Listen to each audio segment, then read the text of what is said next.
Prato rachado bateu na mesa de madeira com um som seco que cortou o silêncio da cozinha. Isadora olhou para a louça quebrada onde Victor despejara mingau frio, depois para a mesa principal onde ele comia ovos frescos e pão quente em porcelana branca. Os três vizinhos que tomavam café não desviaram os olhos de suas xícaras. Ninguém nunca desviava. Carregava-a nos ombros como pedras molhadas. Sentia-a subir pela garganta quando passava pela igreja. Reconhecia-a no olhar de cada mulher da vila, que segurava seus bebês, um pouco mais apertado quando ela se aproximava, como se a esterilidade fosse contagiosa. Eu sou Valentim, o narrador do canal. Antes de continuarmos, peço que se inscreva no canal e deixe um comentário dizendo de onde você está nos assistindo. Um abraço caloroso a todos e espero que aproveitem cada momento desta história. 5 anos. 5 anos desde que Victor Campos a levara da casa da mãe com promessas de família numerosa, de quartos cheios de risadas infantis, de um sobrenome que significava algo naquela região de serrarias e florestas densas.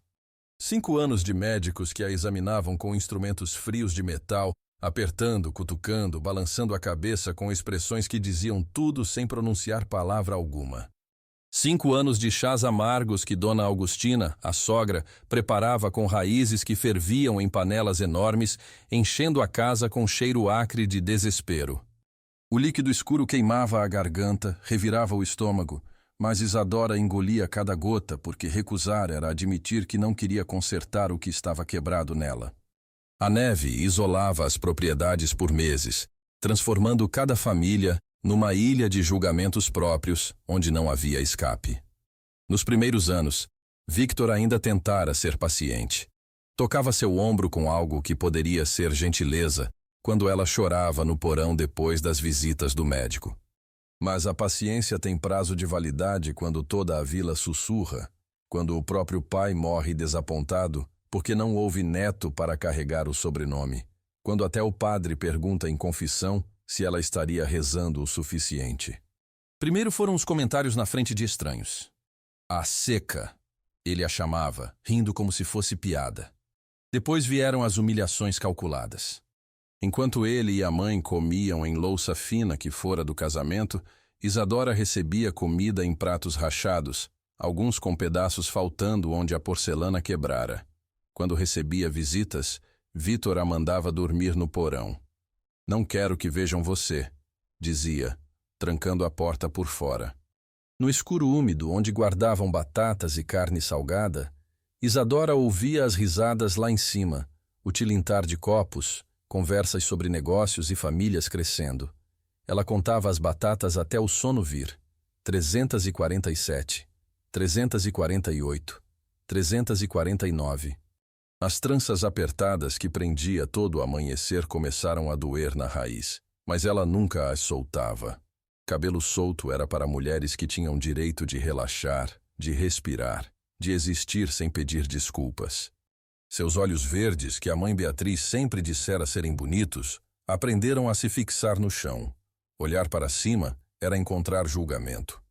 Olhar para os lados era ver mulheres grávidas, barrigas redondas sob os vestidos, mãos acariciando algo que crescia enquanto Isadora permanecia vazia, oca, inútil. Entrava na cozinha todas as manhãs com o mesmo sermão. Árvore que não dá fruto merece o machado, dizia, batendo a bengala no chão de madeira. Meu filho merece melhor, merece filhos, merece uma mulher de verdade. As palavras entravam como pregos. Isadora desenvolveu uma força estranha, silenciosa, feita de suportar sem quebrar. Não chorava mais na frente deles. Guardava as lágrimas para a horta, onde fingia arrancar ervas daninhas enquanto molhava a terra com algo que não era só água. Victor terminou os ovos, limpou a boca com guardanapo de linho e olhou para ela com olhos que não tinham raiva, apenas indiferença. Indiferença era pior. Raiva significava que ela ainda importava, mesmo que negativamente. Indiferença significava que ela já não era nem problema, apenas um móvel velho que precisava ser descartado. Filha do Esteves, comerciante de ferramentas, ela me dará os filhos que você não conseguiu. Ele tomou mais café. Você tem até o anoitecer para sair da minha casa. Algo dentro dela, algo que vinha se endurecendo há 5 anos, finalmente cristalizou. Ela não implorou, não chorou. Apenas disse, voz mais firme do que esperava: posso levar as roupas que trouxe do casamento? Pegou um saco de farinha vazio debaixo da pia e jogou aos pés dela. A lona bateu no chão, levantando poeira. Leve o que couber aí, e agradeça por não te cobrar os 5 anos de comida desperdiçada. O quarto onde dormira sozinha nos últimos meses cheirava a mofo e solidão.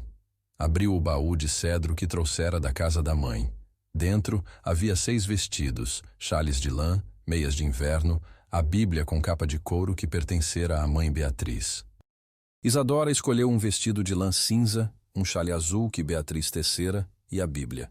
Tudo coube no saco com espaço sobrando. 5 anos de vida cabiam num saco de farinha vazio. O ferreiro que consertara a grade da janela no verão. O dono da taverna que vendia cerveja para Victor. O carpinteiro que construíra o berço que nunca foi usado, que ainda estava no sótão juntando poeira e aranhas. Nenhum disse nada. Nenhum olhou para ela. Testemunhas silenciosas eram piores que acusadores, porque escolhiam a segurança em vez da justiça. Se voltar, solta os cães, ele disse e bateu a porta. A tranca rangeu do outro lado. Final. Seus pés descalços afundavam na neve a cada passo. Victor não permitira que levasse as botas. Botas custam dinheiro, dissera. As meias de lã ficaram encharcadas nos primeiros 100 metros. O frio subiu pelas pernas, depois pelos joelhos, instalando-se nos ossos como algo vivo.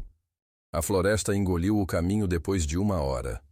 Pinheiros enormes bloqueavam o céu, transformando o meio-dia em crepúsculo perpétuo. Isadora caminhava colocando um pé na frente do outro porque parar era morrer. O saco de farinha pesava como se carregasse pedras. Suas mãos, ásperas de tanto trabalhar na horta, ficaram dormentes primeiro. Depois, os dedos dos pés. A dormência era misericórdia temporária. Logo viria a dor. Depois nada. Ela procurou abrigo. Encontrou uma gruta rasa entre rochas cobertas de musgo. Entrou engatinhando, arrastando o saco. A pedra estava gelada, mas bloqueava o vento. Isadora enrolou-se no xale azul que a mãe tecera, abraçou a Bíblia contra o peito e esperou o amanhecer. A exaustão e o frio se misturaram numa febre estranha que fazia o mundo girar. Isadora via a mãe Beatriz de pé na entrada da gruta, sorrindo, estendendo a mão. Venha, minha filha, dizia. Mas Beatriz estava a 14 quilômetros dali. Isadora tentou responder, mas a voz não saiu. Os lábios racharam. O mundo escureceu nas bordas, depois no centro, até não restar nada além de frio e silêncio. A cabana de toras, onde vivia sozinho há 7 anos, ficava na margem de um riacho que corria mesmo no inverno, água escura cortando o gelo. Ele acendeu o fogão de ferro, colocou café para ferver e preparou-se para mais um dia cortando árvores. Ombros largos suportavam o casaco de pele de urso. Barba negra, sempre aparada com tesoura de esquilar ovelhas, cobria o rosto anguloso. Olhos castanhos que pareciam sempre avaliar a resistência das coisas, examinaram o machado, testando o fio com o polegar. Afiado. Bom. Ele carregava troncos havia 20 anos, desde menino, e a floresta era a única coisa que fazia sentido. Árvores não mentiam. Não prometiam filhos e depois morriam no parto junto com eles. Não ficavam bêbadas quando deveriam estar cuidando de parturientes. Não deixavam um homem segurando um bebê morto enquanto a esposa sangrava até não restar nada além de silêncio no quarto. Tobias seguiu pela trilha que conhecia de olhos fechados, procurando um bosque de carvalhos que identificara na semana anterior. Árvores maduras, troncos retos, perfeitas para vigas de construção. Mas algo o fez parar. Um farrapo de tecido azul preso num galho baixo. Tobias tocou o xale. Lã de qualidade, recém-rasgado. Alguém passara por ali recentemente e ninguém vinha para estas profundezas sem motivo. Tobias se abaixou, olhou para dentro. Este era o momento de escolha. Mulheres traziam problemas, perguntas, conexões com vilas e regras e casamentos e expectativas. Ele vivera 7 anos sem nada disso. 7 anos de paz fria e solidão escolhida. Nunca deixe nada vivo sofrer no frio. Tobias dissera isso incontáveis vezes ao resgatar veados feridos, ao salvar filhotes de raposa presos em armadilhas. Dissera isso quando encontrou um cão abandonado que agora dormia perto do fogão. As palavras saíam sozinhas agora, baixas na gruta silenciosa. Nunca deixe nada vivo sofrer no frio. Tobias tirou o casaco de pele, envolveu-a nele e a ergueu nos braços. Ela pesava menos que um feixe de lenha verde.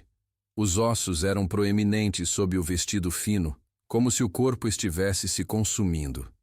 Ele começou a caminhar de volta para a cabana, mudando o peso nos braços quando os músculos protestavam. A mulher não acordou, não se mexeu. Era apenas peso morto que respirava em rajadas curtas e superficiais. Algo no corpo frágil despertou nele uma proteção feroz que julgara morta junto com Mariana. A sensação era antiga, conhecida, aterrorizante. Tobias apertou o passo. A cabana surgiu entre os pinheiros depois de uma hora de caminhada. Ele chutou a porta. Entrou. Depositou a mulher na cama que não usava para dormir havia anos. Ele dormia na cadeira perto do fogão desde que Mariana morrera naquela cama. Mas agora não havia escolha. Tirou as roupas encharcadas da mulher, evitando olhar mais do que necessário, e a cobriu com todas as peles de urso que possuía. Aqueceu água, embebeu panos, limpou os pés congelados com cuidado. 3 dedos do pé esquerdo estavam brancos demais. Poderiam necrosar. Ele os massageou suavemente, forçando circulação até vermelhidão voltar. Enfaixou-os com tiras de lençol limpo. 3 dias onde não cortou árvores, não trabalhou, apenas manteve o fogo aceso e trocou panos molhados. Ela delirava às vezes, murmurando nomes, números. 349, dizia. Saco de farinha. Botas custam dinheiro. Palavras que não faziam sentido, mas carregavam peso de pedras. Na manhã do 3º dia, ela abriu os olhos. Ele se inclinou para a frente, mantendo distância. Coma, disse. Sua primeira palavra para ela. A única que importava. Segurou a tigela enquanto ela tomava colheradas trêmulas. O líquido quente desceu e algo na expressão dela quebrou. As lágrimas vieram. Não eram lágrimas delicadas. Eram soluços profundos, anos de dor finalmente encontrando escape. Não ofereceu conforto com palavras vazias. Quando ela finalmente conseguiu parar, ofegante e esgotada, ele simplesmente assentiu. O choro não muda nada. A comida muda. Apenas oferecia sopa e verdade. Era mais do que alguém lhe dera em 5 anos. Não sabia que o pior ainda estava por vir, que Victor Campos não era homem de aceitar derrota, e que a floresta que agora a protegia logo se tornaria campo de batalha. Mas enquanto tomava mais uma colherada de sopa, pela primeira vez em anos, Isadora sentiu algo que não reconheceu imediatamente. Esperança tem gosto de caldo de veado numa manhã fria, e dói mais do que a ausência dela. Apenas trazia lenha, acendia o fogo, cozinhava refeições simples em panelas de ferro preto que penduravam sobre as chamas. Feijão com toucinho, carne de coelho assada com batatas, mingau de aveia com mel silvestre. As pernas tremeram, mas sustentaram. Ela explorou a cabana com passos cautelosos. Um único cômodo grande com lareira de pedra, cama numa parede, mesa de carvalho polida sob uma janela que olhava para leste, prateleiras cheias de ferramentas de carpintaria organizadas com precisão militar. Cada coisa tinha lugar. Cada superfície brilhava limpa. Era a casa de homem que controlava o que podia depois de perder o que importava. Depositou a madeira perto da lareira e olhou para ela de pé no meio da cabana, envolta num cobertor. Pode ficar enquanto precisa, disse.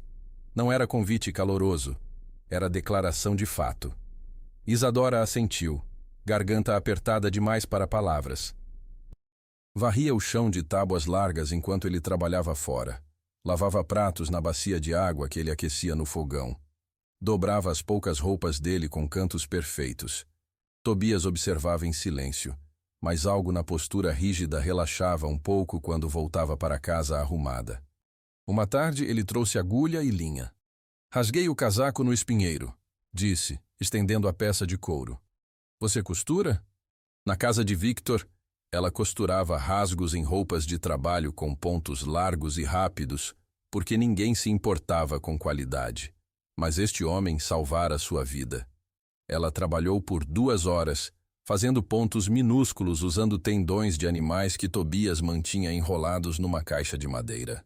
Quando terminou, o rasgo era quase invisível. Os pontos tão apertados que nem água passaria. As semanas se sucederam em ritmo de trabalho. Tobias acordava antes do amanhecer, tomava café preto sem açúcar e desaparecia na floresta com machado e serra. Isadora ficava, fazendo as tarefas da casa, mas a inquietação crescia. Ela não era mulher de ficar parada. O ócio trazia pensamentos, e pensamentos traziam Victor, e Victor trazia vergonha. Ela precisava de propósito. Bancadas de trabalho alinhadas com ferramentas organizadas por tamanho e função. Plainas, formões, lixas, serras de diferentes dentes. Madeiras empilhadas por tipo, cada peça etiquetada com carvão. Carvalho, pinho, cedro, cerejeira. No centro da oficina, uma cômoda pela metade, gavetas parcialmente montadas. Ele voltou ao trabalho, mas não a mandou embora. Ela reconheceu algo no processo, a mesma concentração que sentia quando costurava, quando cada ponto precisava estar no lugar exato ou tudo desmanchava. Ele demonstrou em pedaço de madeira, movimentos longos e firmes, sempre na mesma direção. A madeira áspera ficou lisa como seda sob suas mãos. Menos força, Tobias disse. Deixe a lixa fazer o trabalho. Você só guia. Ela tentou de novo. Movimentos mais leves, mais longos. A madeira começou a brilhar. Depois de 1 hora, as mãos ardiam, mas 3 tábuas estavam prontas. Ergueu as tábuas contra a luz procurando irregularidades. Aceitável, disse. Não era elogio efusivo, mas vindo dele, significava tudo. Tobias mostrou como marcar ângulos com esquadro, como medir usando apenas os dedos quando ferramentas não alcançavam, como identificar defeitos na madeira antes de cortar. Ele falava pouco, mas cada palavra carregava peso de experiência. Madeira verde racha quando seca. Sempre use madeira curada. Encaixes bons não precisam de pregos. A madeira se segura sozinha. Se errar um corte, não tente consertar. Comece de novo com madeira nova. Dedos ágeis de anos costurando aprendiam a sentir grãos invisíveis na madeira. Ela descobriu que tinha olho para medidas. Conseguia avaliar se algo estava nivelado apenas olhando. Você tem dom, Tobias disse uma noite, examinando gaveta que ela encaixara numa cômoda. A gaveta deslizava suave como manteiga, sem espaços, sem rangidos. Era a primeira vez que alguém usava a palavra dom e seu nome na mesma frase. Ele cozinhava, ela servia e comiam em silêncio, que era confortável, não pesado. Às vezes ele falava sobre árvores. Carvalho dura 100 anos, mas é inflexível. Pinho é mais suave e se adapta. Ela entendia que não falava apenas de madeira. A janela leste tinha vidro de qualidade, instalado com cuidado em moldura talhada com flores pequenas nas bordas. Era janela de casa de família, não de cabana de solteiro. Uma noite, perguntou sobre ela. Depois disse voz baixa: construí para minha esposa. Mariana gostava de ver o nascer do sol. Pausa longa. Ela morreu antes de ver muitos. Demorou demais. Ele olhava pela janela para a escuridão além. Mariana gritou por 3 horas. Ninguém veio ajudar. Eu também fui deixada para morrer, ela disse. Esse gesto nos ajuda a trazer histórias que emocionam e inspiram. Vamos continuar. Trouxe coelho extra da caçada para fazer ensopado. Construiu banquinho para ela usar na oficina, porque ficar de pé o dia todo machucava as costas. Pequenos gestos que diziam, você importa, sem pronunciar as palavras. Consertou todas as roupas dele, substituindo botões soltos, reforçando costuras fracas. Aprendeu a cozinhar os pratos que ele gostava, temperando carne do jeito que seu pai ensinara, assando pão com crosta crocante. Começou a deixar flores silvestres numa caneca velha sobre a mesa. Nada romântico. Apenas cor em lugar que havia sido cinza por tanto tempo. Eles trabalharam dentro, Tobias construindo cadeiras, Isadora lixando e encaixando peças menores. À noite, sentavam perto do fogo, compartilhando histórias em doses pequenas. Sobre 5 anos se sentindo quebrada, incompleta, menos que mulher. Sua voz não tremeu. Era narração de fatos, distante, como se falasse de pessoa diferente. Não eram palavras vazias de consolo. Era diagnóstico de carpinteiro. Madeira boa não vira ruim. Só porque alguém não sabe trabalhar com ela, não significa que a madeira seja o problema. Isadora sentiu algo dentro dela endireitar, fortalecer. Não era cura instantânea, mas era começo. Isadora o seguiu, afundando na neve até os joelhos. O ar era tão frio que ardia nos pulmões. Ela respirou fundo e sorriu. Primeira vez em meses. Tobias viu, e algo nos olhos dele amoleceu. Não sorriu de volta. Ele não era homem de sorrisos fáceis. Mas inclinou a cabeça num gesto que era reconhecimento, aprovação, algo que começava a aparecer com ternura. Pássaros voltaram, enchendo a floresta com cantos que Isadora esquecera existirem. Ela e Tobias estabeleceram rotina. Trabalhavam lado a lado na oficina durante o dia. Comiam juntos à noite. Às vezes, quando o cansaço vencia, ela dormia na cama grande enquanto ele mantinha vigília na cadeira. Mas outras noites, ele se deitava ao lado dela por cima das cobertas, braço grande servindo de travesseiro. Presença sólida que dizia, você está segura, sem palavras. As definições não importavam.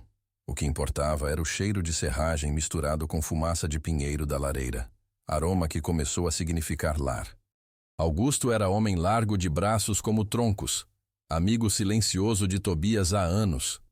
Apareceu numa tarde de maio, conduzindo mula carregada de pregos e dobradiças.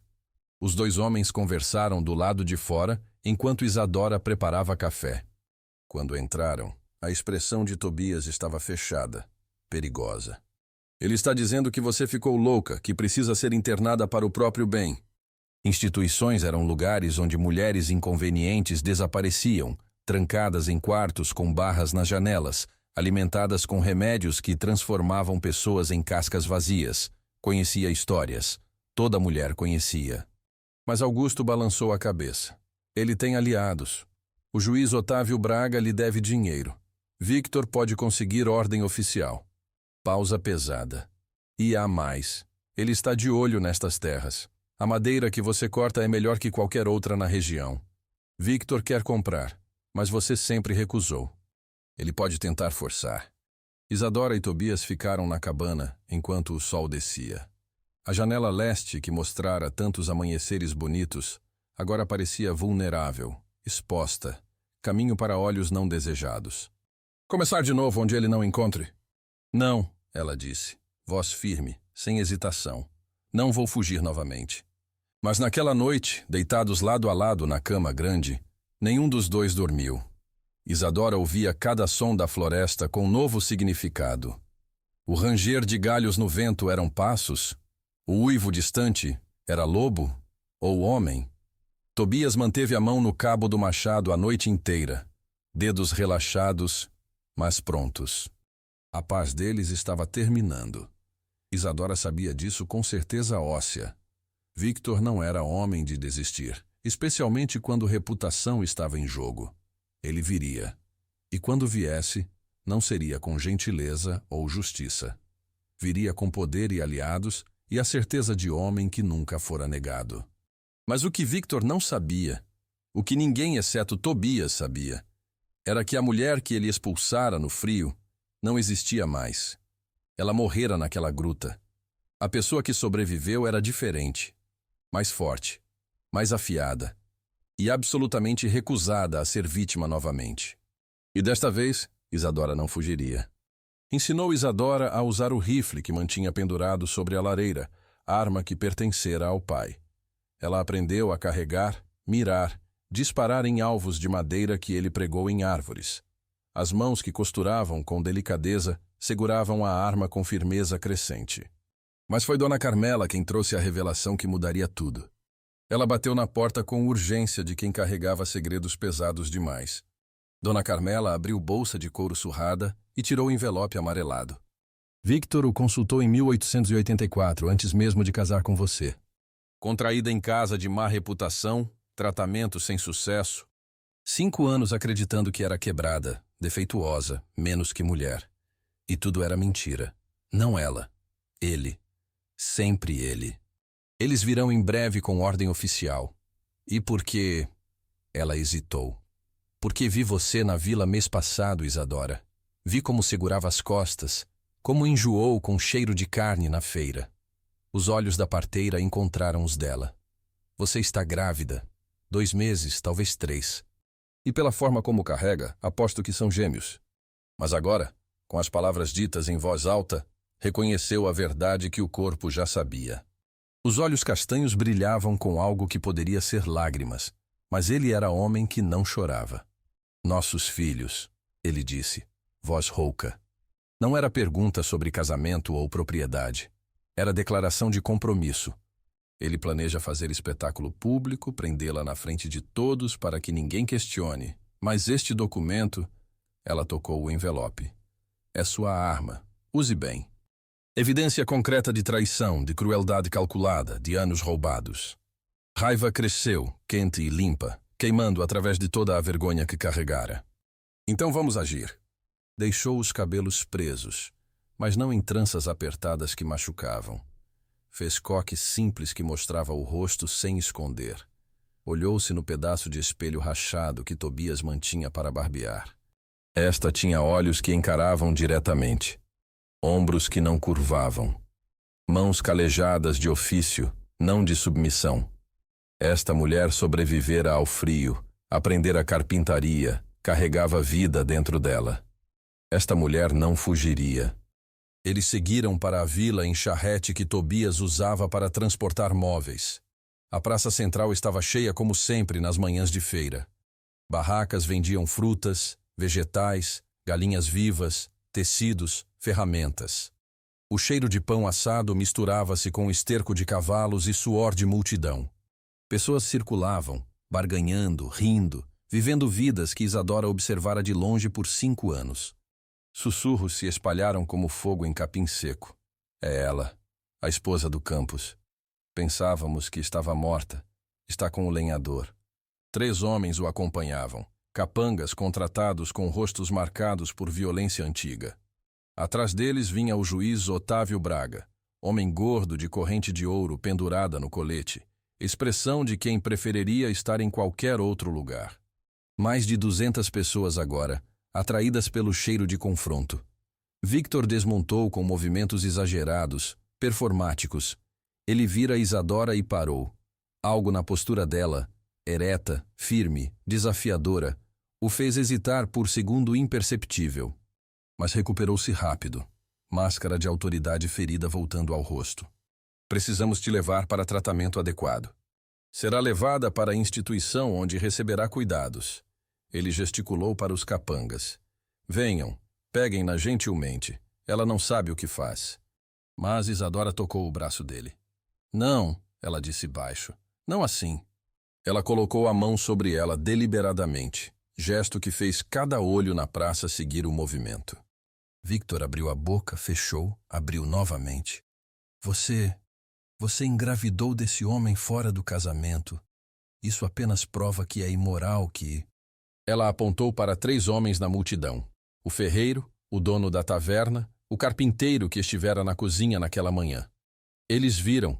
Você disse que já tinha outra. Jogou saco de farinha aos meus pés e me mandou embora. A multidão murmurou mais alto agora, ondas de choque e surpresa. Nunca encontraram defeito. Mas nunca examinaram você, Victor. Examinaram? Victor Campos é infértil por doença própria desde 1884, disse, voz tremendo, mas firme. Tenho documento médico do Dr. Ribeiro provando isso. Ele contraiu doença venérea em casa de má reputação na capital. Foi tratado, mas a infertilidade é permanente. A multidão irrompeu em exclamações, gritos, conversas sobrepostas. Victor avançou para Dona Carmela, rosto vermelho de raiva. Você está mentindo. Onde conseguiu isso? Eu paguei você para... As palavras ficaram suspensas no ar, confissão involuntária. É verdade, disse, voz baixa, mas clara. Tratei Victor Campos em 1884. A doença o deixou infértil. Ele me pediu para nunca revelar. O médico baixou os olhos. Fui covarde em concordar. Peço desculpas. A boca abriu, mas nenhum som saiu. Ele olhou ao redor buscando aliados, mas encontrou apenas olhares de julgamento e repulsa. Ela tinha rosto bonito, distorcido por raiva absoluta. Você ia me usar, ia me fazer acreditar que qualquer falha em conceber seria minha, me transformar na próxima vítima. Ela cuspiu aos pés dele. Vá para o inferno, Victor Campos. Mulheres especialmente, que conheciam o medo de serem culpadas por falhas que não eram suas. À luz destas revelações, disse, voz formal, mas apressada de homem que via maré virar e queria estar no lado certo. Declaro o casamento entre Victor Campos e Isadora nulo por fraude. Victor enganou a noiva sobre capacidade de produzir herdeiros, constituindo fraude matrimonial. Ele bateu bengala no chão como se fosse martelo de tribunal. Está decidido. Isadora está livre. Ele ficou sozinho no centro da praça, cercado por 200 pessoas que testemunharam sua queda. E agora estava esmagado por própria mentira. A multidão se dividiu para deixá-lo passar, mas ninguém falou. O silêncio era julgamento mais severo que qualquer grito. Homens cumprimentaram Tobias com respeito novo. Dona Carmela chorava, abraçando Isadora enquanto pedia desculpas repetidas que Isadora aceitava com graça. Para celebrar verdade vencendo mentira, disse, sorrindo pela primeira vez que Isadora podia lembrar. Às vezes vinha quando vítima se recusava a permanecer silenciosa. O amanhecer pintava tudo de cores quentes. As paredes de troncos da cabana expandida, a mesa de carvalho onde costumavam comer a 2 e agora comiam a 4, os brinquedos de madeira espalhados pelo chão. Tobias resmungou ao lado de Isadora, mas ela viu o sorriso escondido na barba. Ele sentou, pegou Miguel num braço, Cecília no outro e os girou até rirem. Não era homem de muitas palavras ainda, mas o amor que carregava pelos filhos, pela esposa, preenchia cada silêncio. Isadora levantou, vestiu o roupão simples e começou o café da manhã. A cabana tinha 2 quartos agora, construídos por Tobias durante a gravidez. Uma oficina maior ficava lá fora, onde ambos trabalhavam em móveis que vendiam na vila. As peças de Isadora, delicadas e precisas, vinham assinadas com o nome completo queimado na madeira. Feito por Isadora Ferreira. Ela voltara a usar o sobrenome de solteira. Depois adotara o de Tobias, quando casaram oficialmente 6 meses após o confronto na praça. Suas gavetas deslizavam como seda. Suas dobradiças nunca rangiam. Suas cadeiras equilibravam perfeitamente. Comerciantes da capital vinham encomendar peças específicas, pagando preços que permitiram expandir a cabana, comprar ferramentas melhores, até contratar ajudante ocasional. Mas o que mais orgulhava Isadora era a cabana menor que Tobias construíra na beira da propriedade. Abrigo temporário para mulheres em situações similares. Nos últimos 3 anos, 17 mulheres haviam passado por ali. Algumas ficavam semanas, outras meses. Isadora oferecia trabalho na oficina, ensinava carpintaria, ajudava-as a encontrar próprio caminho. Dona Carmela as examinava, documentava abusos, construía casos que juízes não podiam ignorar. Parteiras, ferreiros, carpinteiros, comerciantes que se cansaram de ver injustiça sem resposta. Não era sistema perfeito, mas era começo. Isadora não sentia satisfação particular com a queda dele. Apenas alívio de que não poderia mais machucar ninguém que conhecia. Isadora lhe mostrou como encaixar dobradiça pequena numa caixa de joia. A menina olhou para cima, olhos verdes brilhando com orgulho. O menino era jovem demais para cortar madeira de verdade, mas Tobias tinha paciência infinita, mostrando movimentos repetidas vezes, mãos grandes guiando as pequenas. A mesma janela que Tobias construíra para Mariana tantos anos atrás, agora iluminava família nova, vida nova, começos que nasceram de fins dolorosos. A que quase morrera numa gruta fria acreditando que era defeituosa, incompleta, sem valor. Era aroma de trabalho, de propósito, de vida construída com mãos próprias e escolhas conscientes. Era cheiro de lar. A vida continuava, comum e extraordinária ao mesmo tempo. Não havia final perfeito. Apenas dias acumulando, cada um oferecendo escolha de continuar, de crescer, de recusar-se a ser definida por julgamentos alheios. Tobias o fizera naquela primeira semana, quando ela ainda esperava ser expulsa. Era a promessa silenciosa que ele cumprira todos os dias desde então. Não com palavras grandes ou gestos românticos, mas com café feito pela manhã, com ferramentas organizadas para ela alcançar, com janela que deixava a luz entrar. Apenas mal utilizada, mal compreendida, mal julgada. A tarde se estendeu em ritmo familiar. Trabalho e riso e refeições compartilhadas. Quando a noite caiu, depois que crianças foram postas na cama com histórias e beijos, Isadora e Tobias sentaram à mesa sob a janela leste. Ele segurou a mão dela como fizera tantas vezes antes. Ele perguntou, palavra simples, mas carregada de peso. A vida que escolheram dia após dia contra expectativas e julgamentos e histórias que outros tentaram escrever para elas. Memórias ainda doíam às vezes, mas não a definiam. Eram apenas partes de história maior, história que ela agora escrevia com própria mão. Mesmo a neve que congelara seus pés, agora trazia água na primavera para riacho onde crianças brincavam. Tudo tinha propósito, até a dor.